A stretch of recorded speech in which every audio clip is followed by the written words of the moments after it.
If you want to wave to everybody, Todd.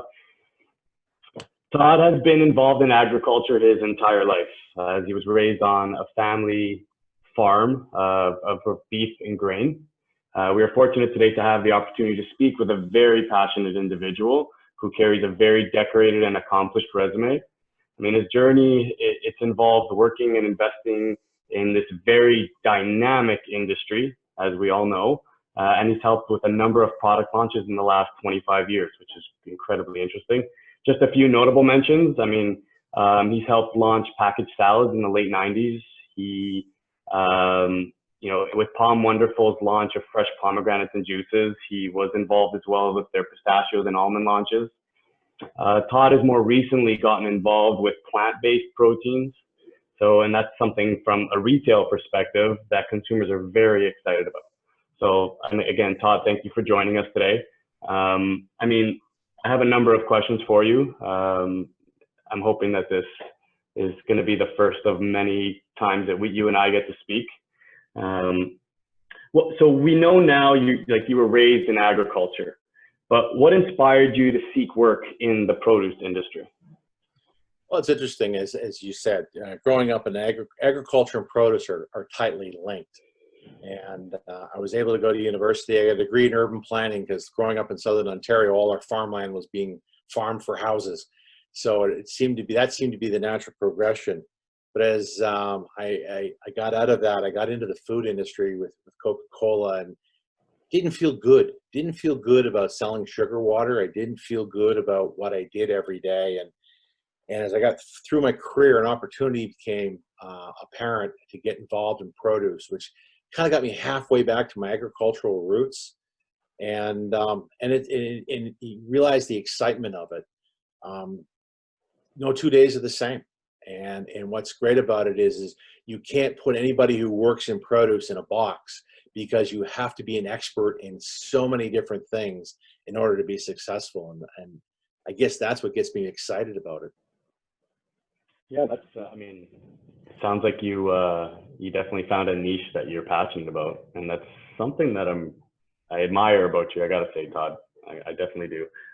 What was it that influenced your decision and brought you to work with Organic Grow specifically? Organic Grow was a new idea. One of the things we've been seeing in the produce industry is a lot of overcapacity. Coming from the farming world, farmers are an interesting animal. When you look at commodities, you'll go from having zero supply to being oversupplied literally in months. And one of the models that Organic Grow is trying to do is trying to walk away from that, is trying to offer a consistent product at a fair price, a premium price, or a premium if you want all the time. But the idea is to try and take some of those hills and valleys out and focus on quality and focus on feeding people a better quality item as opposed to just be coming out with gut fill. And I'm not knocking anybody in the industry. I mean, there's two different markets out there, but I really like the concept of what they were trying to do. And it just seemed to be a natural with where we're going. I mean, organics are hot, organics are sustainable. And that's our entire focus is organics. We don't really we try and stay out of the conventional world. So it was just more of a philosophical approach that really got me excited about getting involved with them. Yeah, that's great. I mean, what was it about Organic Grow specifically? Because there's a lot of competition in the States. Is there something specific about Organic Grow that you really had a passion for? Or? I guess it goes back to, back in the mid 90s, the concept of packaged salads had been developed. And the gentleman that really founded and fostered the entire packaged salad industry was a gentleman by the name of Steve Taylor. And Steve Taylor's MBA thesis was, what happens if I put lettuce in a bag? And that thesis became Fresh Express. So he took Fresh Express and he sold it back in the early millennial, right around 2005. And then him and the team that had kind of built Fresh Express were sitting around kind of licking their wounds from the sale and said, what did we do right and what did we do wrong? And they had like 4 or 5 lines of what they felt they did right, and they had about 4 or 5 blackboards of what they did wrong.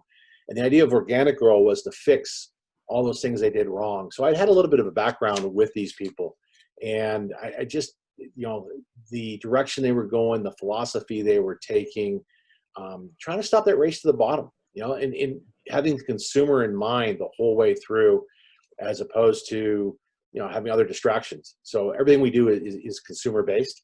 So I like that concept, and it's all data based. I mean, I've never worked in a corporation where we use so much data, and I'm a data junkie, so they all kind of fit together. That's great. What's your favorite part of your job? What gets you up in the morning? What what excites you? What motivates you and makes you so passionate about what you do?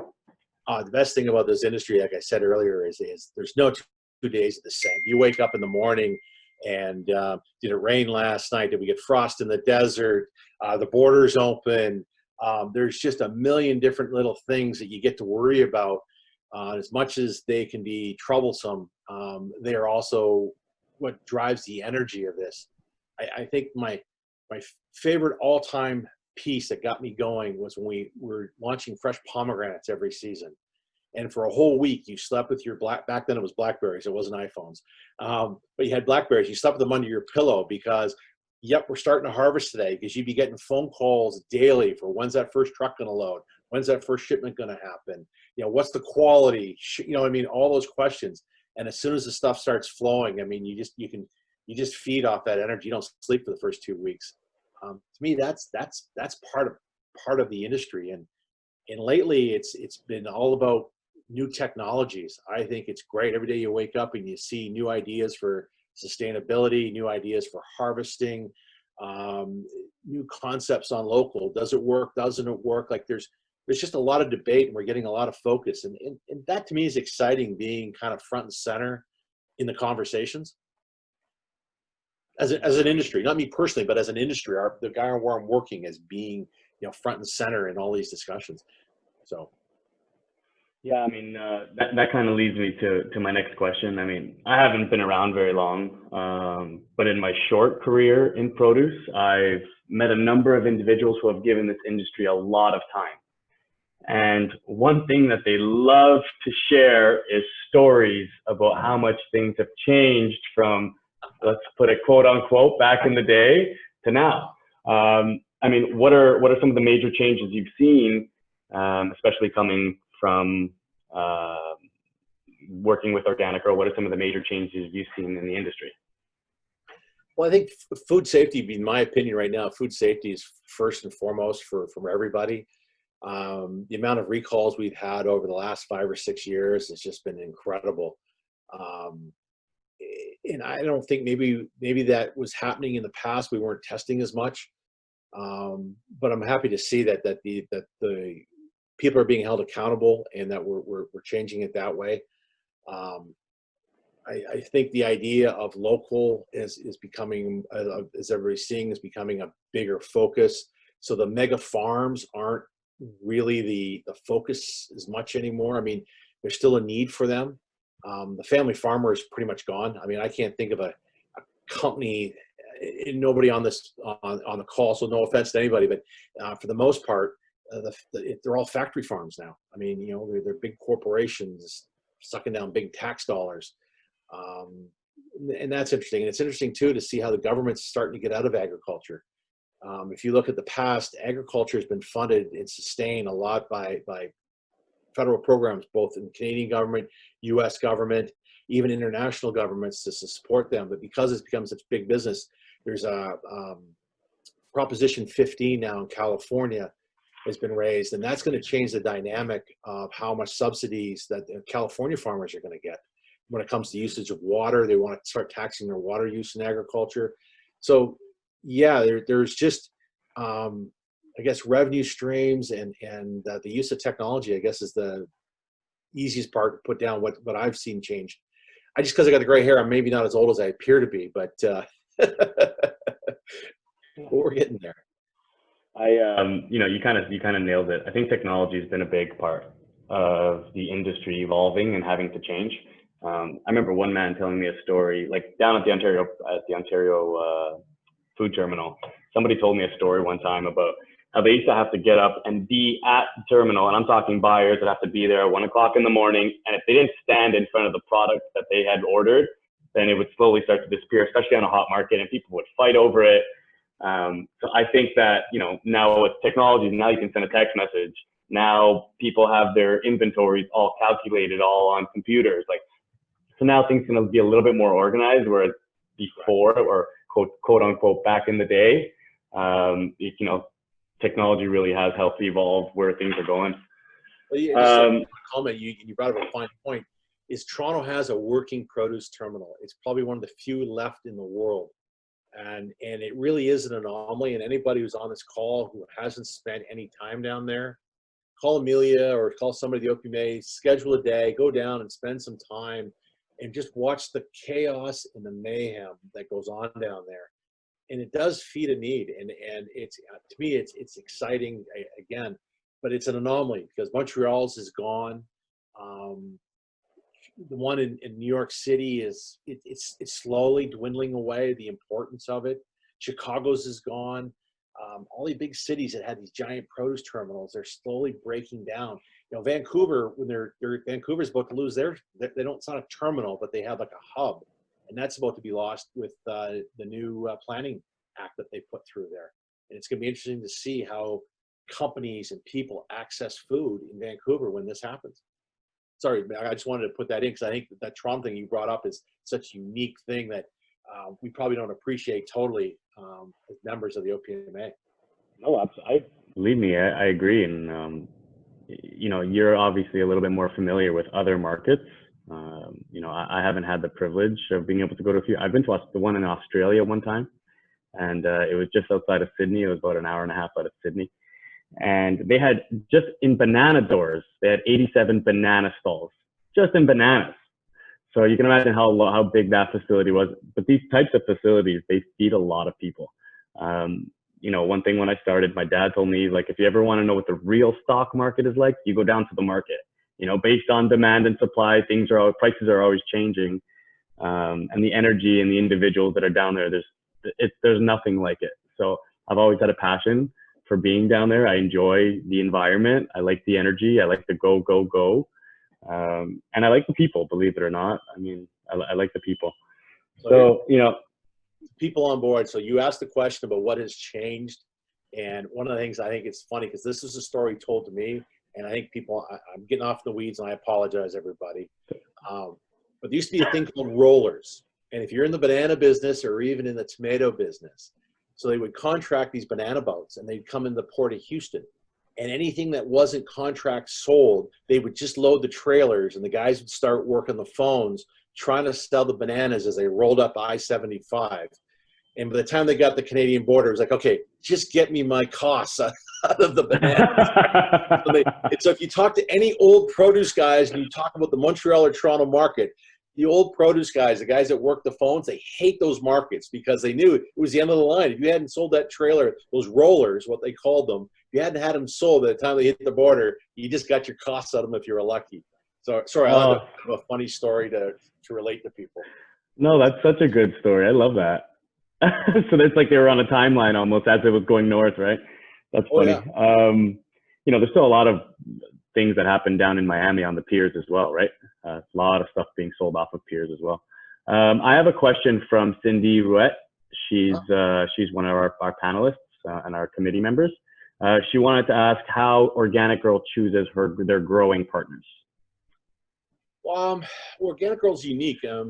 Right now, the bulk of our product is growing in sort of California, and anywhere from actually Northern California all the way through the desert. We're always looking for new organic lands.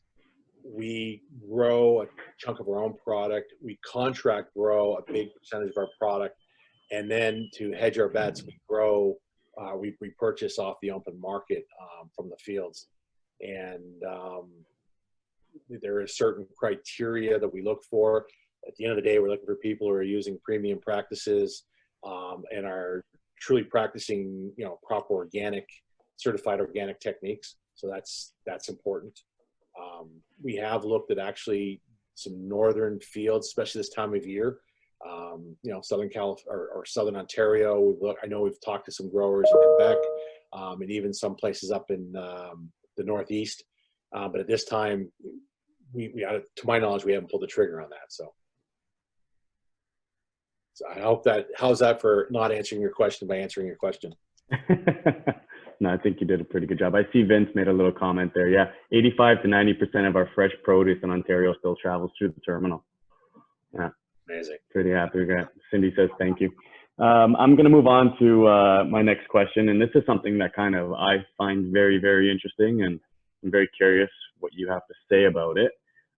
What's it like working for an American company in Canada? What are some of the challenges that you face and disadvantages being so physically disconnected? And what are some of the benefits? And I got to be careful I don't offend anybody on this call. But the biggest challenge you will find, Americans they're a different animal, as we all aware, in their culture. It's a different culture than Canada, and you've got to know how to adapt, and you've got to be able to adapt sort of the Canadian thinking to their thinking and vice versa. So you really have to have a deep root in both pieces. I think the biggest challenge is that most American companies, I'm making generalities, so not to offend anybody on here, but most American companies treat Canada as the 51st state. And we're not. We are not the 51st state. We actually have a physical border. We have our own currency. There's a lot of things. And as most people know, I mean, currency and exchange rates, you have to become a full-time currency trader to truly be involved in the produce industry and know what the effects of that is, because through no fault of your own, you can see a 10% increase in cost just because the dollar changed. And it's getting American growers to understand that as well, is that they take the time to buffer that concept. But I find the interesting thing is because of the differences and because of the scale. I mean, they've got 10 times the population we do. There's a ton of stuff to be learned from them, things that we can adopt and move into Canada.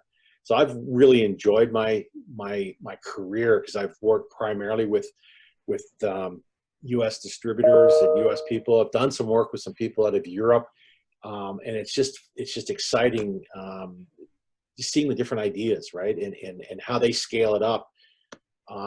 Again, the challenges are those getting them to scale it down, because here you come to Canada, and it's tough. It's tough explaining border. It's tough explaining to people currency. It's tough explaining our tax system and how that impacts. You know, I have 4 items, 3 are HSTable, 2 of them aren't.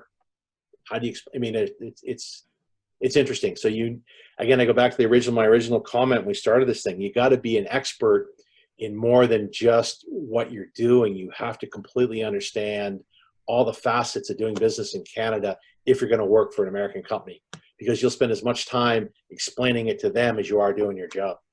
And I say that with full humility. It's just kind of the reality, right? Yeah, are you finding the physical distance is a challenge? Like, because a lot of your growing facilities are down in the States, right? Yes, no, not really. I mean, technology's changed a lot of that. I do spend a lot of time in my career. I've spent a lot of time in California. I've spent a lot of time in fields. I spent a lot of time in little single engine airplanes flying in and out of fields. Those some scary stories I like to tell about people. Some of that going on. It's just a different way. I mean, and you go and you look at some Canadian growers, wow, this is really interesting what they're doing and how they're doing. And then you go down and where we're growing, 5,000 acres of apples, they're growing 50,000 acres of apples, and what they have to do to scale that up. What I'm amazed at is how they apply technology to deliver on safety and quality on a consistent basis with that much tonnage that comes through there. And I think that's one thing that Canadian, again, not offending anybody, but Canadian growers can learn a lot by spending more time down there, counterparts. And again, scale fixes everything, right? Volume cures all. I get that. And that's one of the challenges that we have. So, but yeah, the nice thing about working with the Americans, because of what they are, you'll find you start working with some of the Central Americans and the South American companies, a little sketchier. Been invited a few times to go down and visit some growing operations in Mexico. Not quite sure I want to drive for 4.5 hours to the Mexican countryside.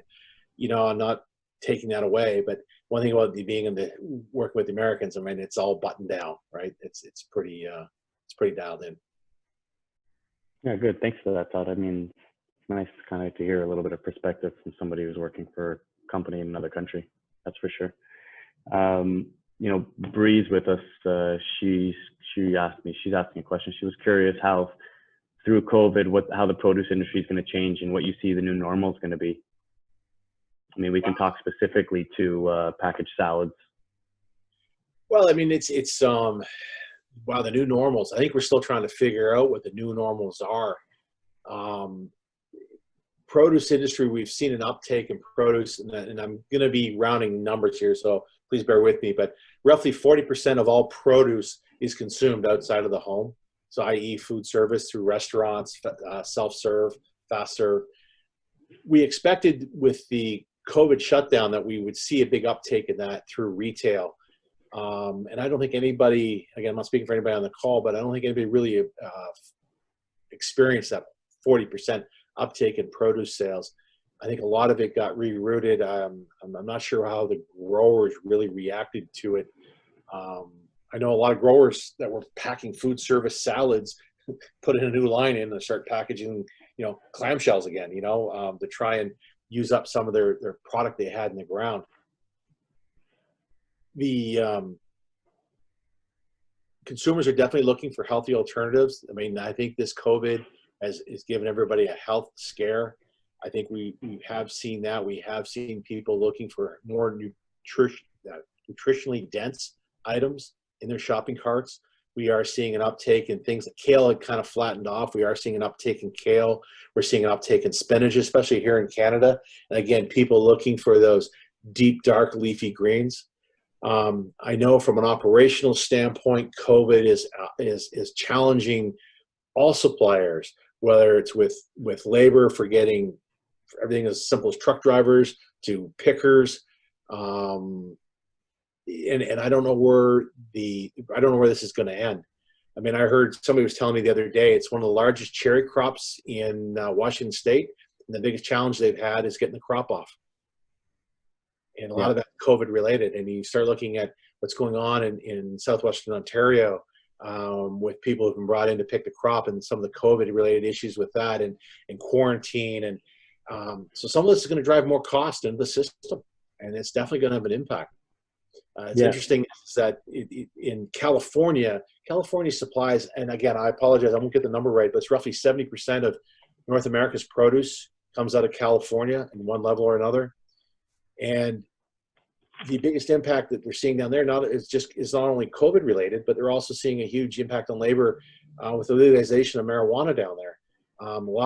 They're paying the extra dollars to get the people in. So I think there's going to be a lot of change. Some of it's going to be driven by COVID, but I think just changing patterns of consumption of that the next 2 years are going to be, I'm going to call it revolutionary on how we go to market.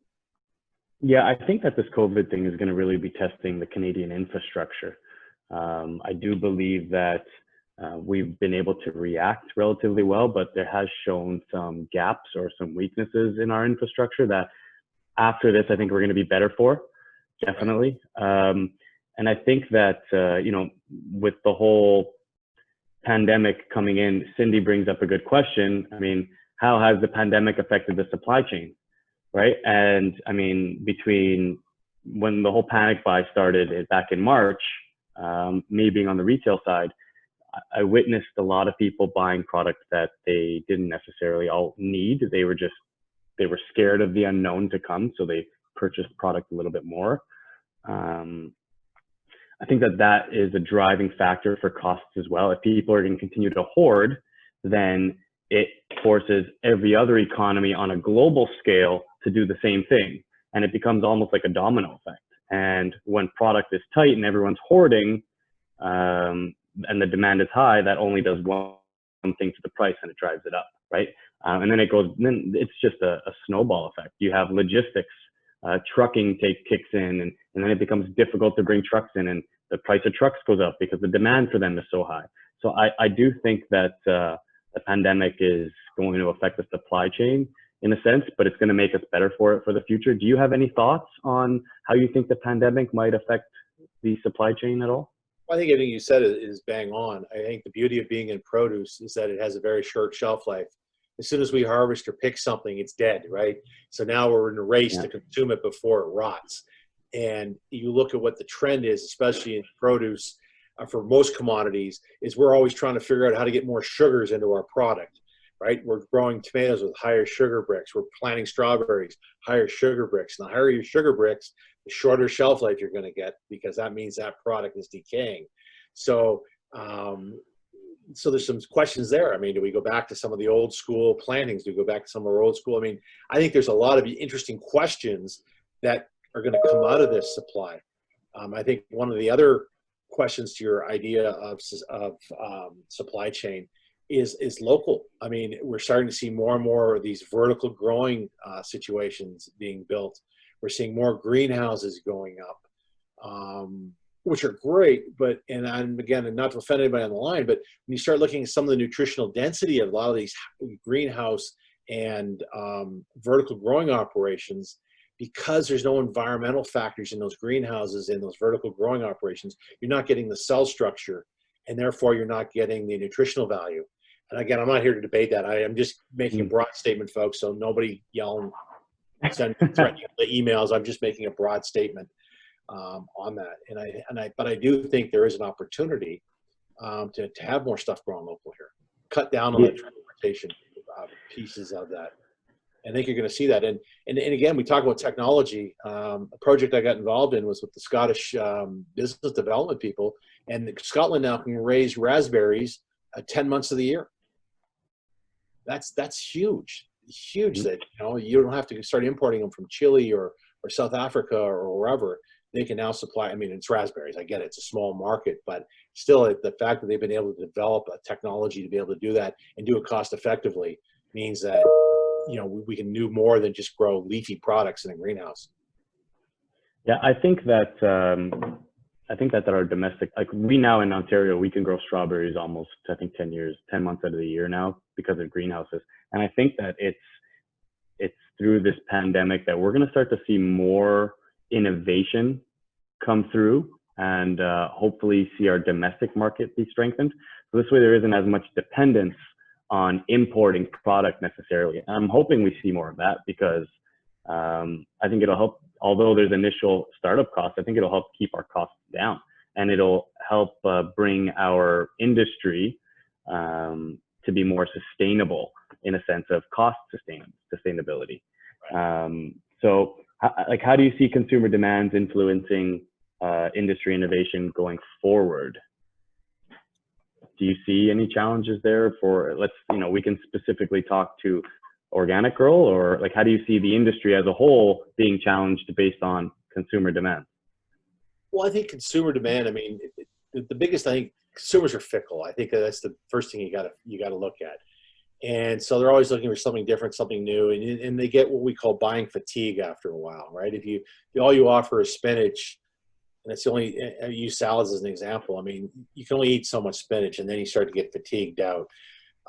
There's a lot of things we do in the produce industry, which is, again, part of what makes it exciting, is a lot of things I look at. I call it the fashion industry. What's fashionable today? What's fashionable to eat? A lot of it is driven from food service. So chopped salads were a big thing in the late 90s.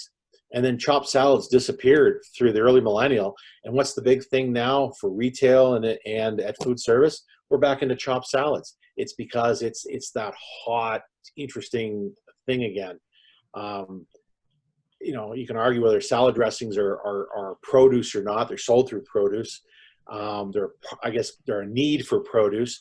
But there's always 20 offerings of salad dressing in every retailer, but only 3 sell. And the rest of them are just part of the fashion there. And that's why you always see these new flavors, new ideas. And we see it even in promotions. I mean, dragon fruit 4 years ago, who really knew what a dragon fruit was? And now everybody has dragon fruit on their tables. And it's the variety. And I think consumers are driving that because consumers they're looking for new ideas, and they want new concepts. And what's old is new again, like everything in the industry. I think it's going to be interesting to see whether the consumer wants larger pack sizes. I think that's something the industry is going to have to look at, because again, as restaurants are more and more challenged for us to eat out, are people going to be wanting Is that 1 pound bag of potatoes going to become a 3 pound or a 5 pound? Is that 5-ounce salad going to become a 10-ounce salad or a 1 pound salad? Are these going to shift? The size of our fruits, are they going to shift for consumers? Are consumers going to start getting more educated and looking for more nutritionally dense items as opposed to buying strictly on price? Because there is a value proposition out there. You're going to get what you pay for. And I think the produce industry is finally hitting that stride from what I've seen and what I'm experiencing. And hopefully the consumer will be given a chance to have those offerings.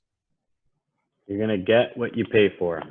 Yeah. That's a good way to put it. I mean, before the pandemic, consumers, in my opinion, this is strictly my opinion, they were very price driven, but at the same time, they wanted companies to be much more sustainable, so to be a lot more environmentally friendly. Sustainable business operations, it's a strategy that pursues environmental, like a closed cycle that's environmentally friendly, right? So you see it a lot more in companies now. Definitely, you see them put it on their website. They talk about what their business sustainable strategy is. Do you think COVID is forcing consumers to be more forgiving towards sustainable business practices, or do you think that they're trying to have their cake and eat it too, because somebody's got to eat that cost, right? Well, I think how's this? I'm going to ride the fence on this question. I think consumers are giving the produce industry a pass when it comes to packaging. I think the need for food safety trumps environmental issues, in my opinion, right now. And I've seen it over a bunch of different commodities, and having had different conversations with various retailers and even some food service operators in the last year, consumers are still demanding that food safety be front and foremost. So I know there's some great initiatives being happening with CPMA. I know OPMA has even looked at some different initiatives on just being more aware of our packaging and what we're doing. But I think the consumer still wants that out there. Having said that, fair trade has become a huge buzzword. And I'm going to hesitate to say fair trade's almost as big as organic. Consumers are selling us they still want organic. I'm not sure consumers know why they want organic anymore. I think that message is, I'm giving you my opinion, has kind of been lost. But I do think that people like the idea of fair trade. I think fair trade is a great opportunity. When it comes to sustainability, Michael, you and I talked about, I was involved in an operation, a company called Appeal out of Santa Barbara. And they have been able to take food waste and turn it into a product that will extend shelf life. And they can double the shelf life of products. And to me, that's huge. So now I can go and I can buy a case of avocados and take them home and know instead of it's going to go rotten in a week, it's going to last me 2 weeks or 3 weeks because of it. I just think that is such a huge part of where we're going, especially for produce. I mean, they can apply it. They've tested it on a whole range of different products, and it's an all natural way of using the byproduct from when you're juicing. If you're juicing an orange, you take those rinds, they take that, process it, and come up with this additive, the spray that they put on fruits and vegetables to extend the shelf life. I think that's going to be huge. And that's also going to allow consumers, we talked earlier, what consumers' habits. Now the consumer can have faith in knowing that if I buy that 5-pound bag of apples, it's not going to go rotten on me. I can have it and maintain it as it goes forward. I think, the bigger question is on sustainability is when it comes to agricultural practices.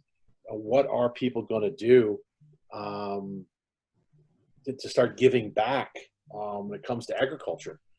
And been involved with a company that's addressing that issue right now. Is current modern, I'm going to be kind of put in vernacular, current modern day farming is think about raising kids. If you were to raise children in today's world, feed them nothing but cookies and ask them to live in their own feces, how healthy and how long are your kids going to survive? And that really is what we're talking about, modern day farming. We've stripped the soils of all their natural microbials. We feed them nitrogen, which is like feeding kids cookies, and then we expect these plants to grow, nutrient-dense foods for us. And all we're doing is feeding them cookies. And the roots that uptake all those nutrients are also excreting all the byproducts. And now these plants are living in their own excrement. And that's one of the reasons we have to do crop rotation. So it's interesting if you get the soils rebalanced, and there's a lot of companies now spending a lot of money trying to find new ways to rebuild the soil and get the microbes back in there and get the soil working. And the studies that are coming out of places like Purdue, University of Guelph on soil regeneration and the impact it's having on the quality of food we're able to get is absolutely phenomenal. And I think those are new things that consumers need to be, I'm not sure they're fully aware of yet, but I think there's an opportunity to really market to that and, save the world and feed people a healthier product. But to our point earlier, you're going to get what you pay for. And there's a cost to it. We have to pay for the sins of our parents and our grandparents, right? And that's just the way it's going to be. Yeah, I think you're really touching on like a closed cycle. I think that might be, it's the ultimate goal, I believe, finding something that is being part of a cycle that's not an open loop. So there's no harvest on one end and waste at the other end. It's basically closed cycle. Everything gets used through the entire thing, to the consumer, to the retailer, to the consumer, to waste, back into the product for harvest, right? So I think that's kind of would be ideal. And I know that there's a lot of companies doing research like the one you mentioned. We also discussed a company that was investing into replenishing nutrients into soil, correct? That's what I was talking about. A company called EarthLab out of Montreal, and it's great. It's Canadian technology, and they export all over the world. And what they do is they rebuild the soil structure using microbes. So basically, we're exporting bacteria, but these are all natural bacteria that affix themselves to the roots of plants. And so what they do is the plant's excreting the byproducts from photosynthesis. It breaks those products down and creates nitrogen, which refeeds the plant. So when you get that soil properly balanced, the need for external inputs like fertilizers and sprays and a lot of that gets mitigated. You can reduce that by almost 50%, and that you get a healthier plant. They've seen, if you look at the other site, they've seen over 20 to 30% increase in the density of the nutritional density of the items that they're growing by using these processes. And I just think it's just, to me, it's just interesting technology. It's one of 3 or 4 companies that's trying to do this. It's kind of leading edge, I guess, but down the road, we have to start looking more and more at, to your point, at closing the cycle, right, is main. And without soil, we can't grow food. Yeah, and I think, especially in regards to plants, but looking at that analogy that you gave of, a healthy child or a healthy plant in this sense, they'll be a lot more productive and they'll produce a lot more for you. So, in history, we've always come across population being a challenge, and somebody always comes up with an innovative way to be able to produce in order to feed the population. So, we're definitely going to have to come up with something because our population really is growing. We're going to have to come up with some kind of solution. And this might be, a step in the right direction for sure. Go ahead. Sure, go ahead. Pardon me. I was going to go down a rabbit hole and I won't do it to you. Okay. I have a few questions from a few people that are asking. So from Vince Formusa from National Produce, he's asking, do you believe that consumers are the fact that consumers are becoming a lot more aware of their health, especially through this pandemic, do you think that they're a lot more health driven or more price driven right now? I think again, it's one of those questions that you can't really answer. I think there's both happening. I think everybody is more health aware. I think there's certain realities that just people can't afford to pay for it. So you're going to do what you can and that you can afford, so to speak. We've got an analysis we did at Organic Grow about a month ago. It's panel data out of Abacus in Canada and out of forget the name of that, pardon me, out of the US. But it's interesting people's buying habits.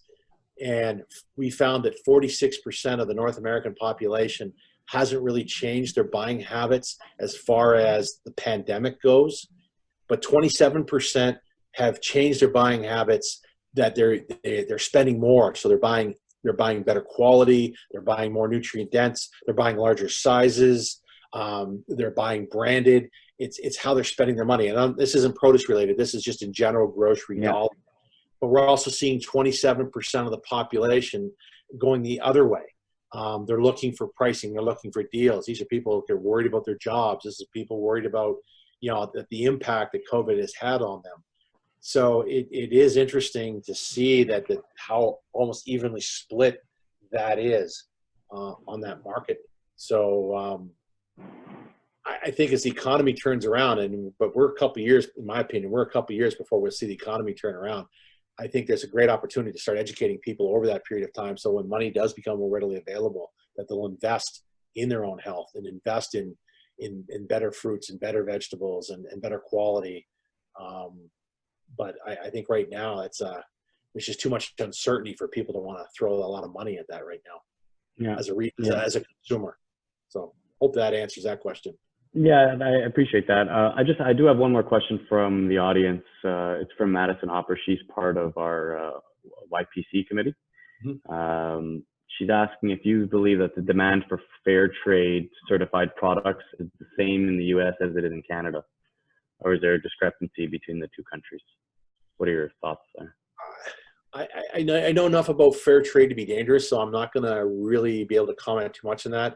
I do know there's a lot of companies that are putting a lot of stock in fair trade, both in the US and in Canada. I do know there's a lot of consumer awareness.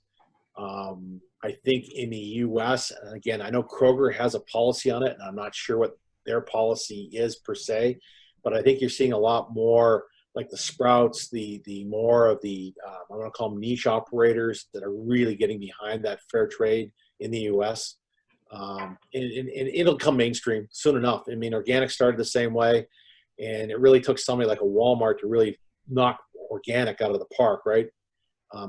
That's really what took organic mainstream, was when Walmart, what was it, 6-7 years ago, said, we're going to have 20% of our offerings all organic, and that changed the entire world and the way people looked at that. And I think fair trade will get there. I think the biggest challenge fair trade is going to have is just supply. Yeah.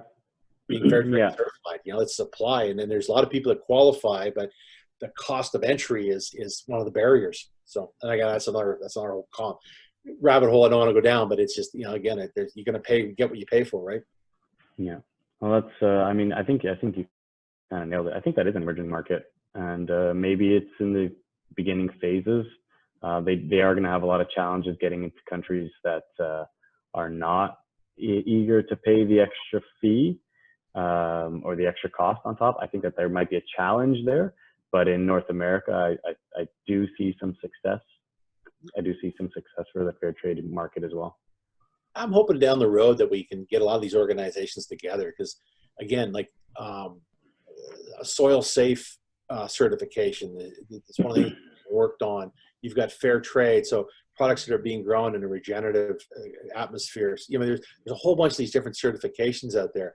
A lot of it's just adding cost in the system, but at the same time, I think they're important things to do. And at some point, maybe some of these and again, I'm speaking hypothetically here, but these organizations can get together and come up with a more broad-based certification that includes all this stuff, so that the growers that are truly giving back, to their employees, to the earth, get full kudos for what they're doing. Yeah, thanks for that. I appreciate that. I have another question for you that it's something that I've noticed and it's been on my mind. So I'm going to ask you, in my short career at the Ontario food terminal and in produce in general, I've personally noticed, so I'm taking full on if anybody has any issues with this question, but I've personally noticed that the industry is not very gender diverse. And I think that it's a hot topic in public. So I wanted to ask you a question. Like, our industry is very much male dominant. And what sort of advice can you give any females specifically coming into this industry, or are beginning a career in agriculture altogether? And that's, I think you got to look at it, and you just got to look at history. I mean, the world is evolving, people are evolving, industries are evolving, and this industry and I'm not blaming all the old guard, but some of the old guard is fading away. They're retiring. There are definitely some what's the word I'm looking for? Ethnic peculiarities on how gender is viewed. I think a lot of that now is getting absorbed into the mainstream and the norm. As much as I don't want to have to say it, but I think women are really becoming a stronger piece. I'm glad to see them getting into the marketplace. I think a lot of the old thinking is starting to disappear. I'm glad for that. I'm glad to, just overall, I think folks are folks. But I think at this point in juncture, got to be patient. And I say that, I got to be so careful how I say that, but patient from the standpoint, things are changing, and they're changing good, and they're changing better, and keep doing what you're doing, and don't back down, and don't take crap from anybody, would be my advice on that. And start getting involved and being, just being involved, and start challenging some of those quote unquote male dominated things. An example that we did at CPMA is every year during CPMA, we have the CPMA hockey games, a big charity event. We raise about $20,000 each game or each day. And part of that mandate was to get youth, get people who are on this call involved in CPMA, get involved in produce, get to know more people because it's a one-day event. But one of the mandates we had to play in we quote unquote the big game is you had to have at least one female on each team. And the idea was to get more inclusive. And I can tell you, when we played in Toronto 3 years ago, I wish it would happen this year, we had 8 ladies play in the big game. And to me, that was monumental. To me, that said a lot for where the industry is and where the industry has gone. And I'm not going to lie to you, the first year we did this, I got some pushback from people about wanting to let women in the game. And I was dumbfounded, absolutely dumbfounded that would take place. And we dug in, and like I said, ladies, please, everybody's on this call, I don't care if you can skate or not, just jump in with both feet. So I'm hoping we continue to push that agenda more. Yeah, I think getting involved is definitely one way that they can definitely be able to challenge the new norm. The old guard, like you said, is slowly starting to fade out. I think I read a statistic somewhere, but in the next 10 years, it's like almost 60% of the produce industry is going to be retiring in the next 10 years. So there's going to be a major gap there, a major gap. Things are changing. I agree. And thank you for that, because I know that that can sometimes be a hot topic for people. And it needs to be, people need to be aware of what's going on for sure. Absolutely. And get involved in these types of things, because as people are retiring too, you're going to have an educational gap. You're going to have a lot of experience leaving, and new ideas. A great time to bring in new ideas and new technologies as that's happening too. So, and I do think that is an opportunity for anybody who's on this call, never mind just women. I think, so learn what's being done, learn the current ways, but then be able to adapt it to what's happening in the world today. Yeah, that kind of leads me to my next question, Todd. What advice can you give to all young professionals coming into this industry, or they're trying to find their way in this industry, in agriculture altogether, or in produce specifically? What advice can you give to young professionals coming in? Well, produce specifically, and we've had this discussion. I mean, this industry is exciting because you got to be an expert in everything. And if you're a grower who's on the line, if you're in retail, if you're in sales, you really got to truly understand all the aspects of it. And to be one-dimensional, I think you're going to get swallowed up. I just don't see how your career can function.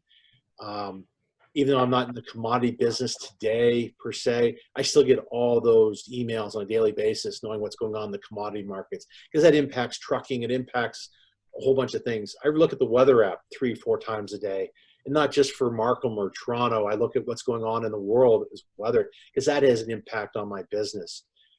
You've got to read the politics, whether you like the politics or not. Politics impacts the cost and the value and what's happening, and get ahead of the curve. I mean, that's what's going to make you an asset down the road. Is if all you are is one-dimensional to people, you're not a go-to resource.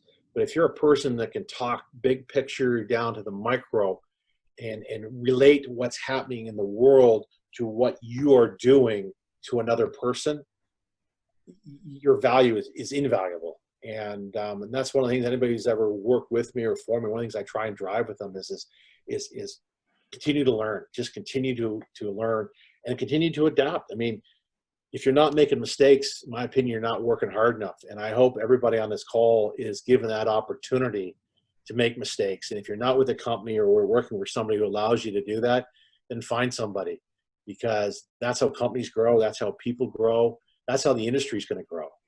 And it's don't make the same mistake twice though. Let me warn you about that, because then that does get detrimental. That brings costs into it. But you got to push the envelope to be good. And I see a lot of people are afraid to do that, and that's a bad culture to be in, where you have to be afraid to make mistakes. Yeah, I think you said it really, really, really well. You know, one of the reasons why I wanted to bring this committee together, and one of the purpose for it was for people, you know, under the age of 35, but the young professionals altogether coming into the industry, to remove the blinders. A lot of people go through life and they go through business like this.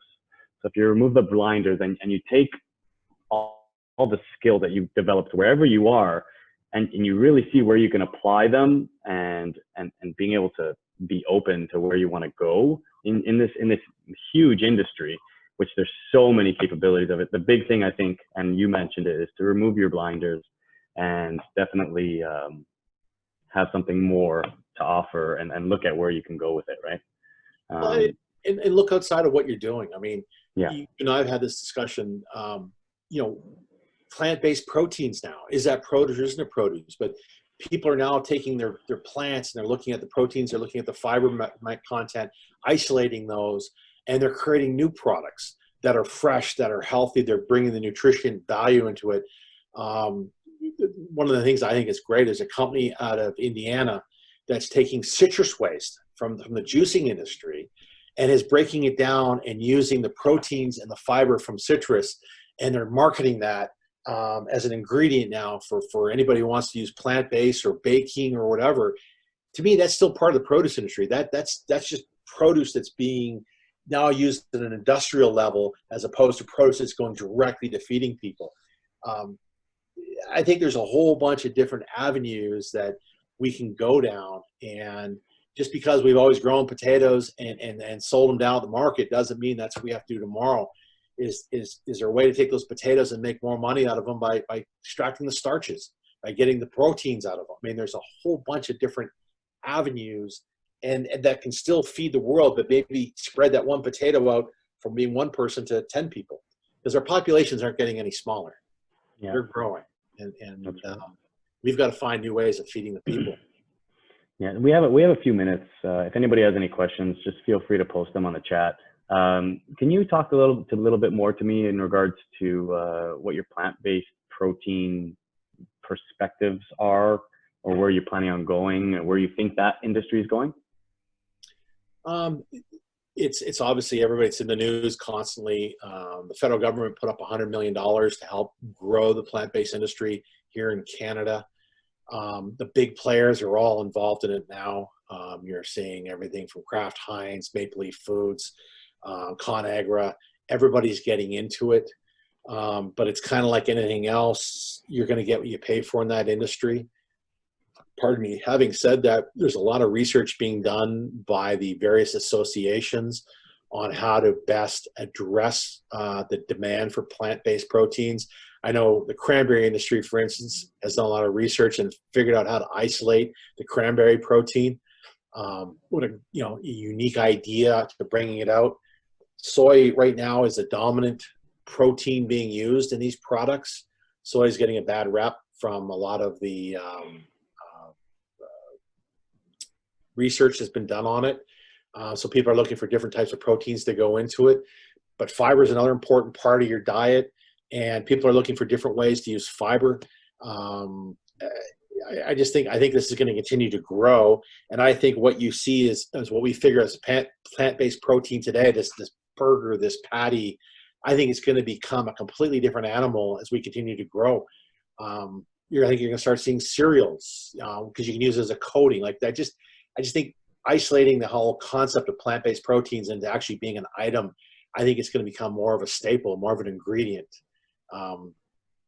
That's where I see this thing going, and the amount of research that's being done right now is astronomical. And what's really great about it is I'm seeing that Canada is actually leading a lot of this. Canada and Europe, Americans seem to be behind on the research. Americans are good at implementing, but lack on research. Canada's spending a lot of time because we grow a lot of peas, we grow a lot of lentils, we grow a lot of crops that can provide these items, these proteins, and the fibers that are needed to proliferate this organization, this whole concept. So I think, I guess at the end of the day, is we got to start thinking about plant-based being more of a concept than it is as a specific items. Because I just think this is going to go down a whole bunch of different avenues over the next few years. Yeah, I agree. I think that's, like you said, I think it might become a household ingredient, something that's just going to be part of our daily diet. I think that's all the time we have for today. Todd, thank you so much for doing this. I was so happy that you were our first webinar session speaker. I hope our viewers got as much out of this today as I did. With the help of individuals like yourself, I believe the next generation can have a chance at filling the big shoes of those that are before us. And it really has been a pleasure having you on, really. So thank you. I would also like to thank everyone in the audience for joining us today. If you have any further questions for Todd, reach out to one of the committee members and we'll be sure to get back to you. This network is only as strong as the people in it. So join us on LinkedIn at OPMA Young Professionals Network and on Instagram at OPMA_YPN, where we post relative material and have discussions regarding some of the topics that Todd discussed today. So let's stay connected. Thank you so much for your time. Thank you, everybody. Thank you, Todd.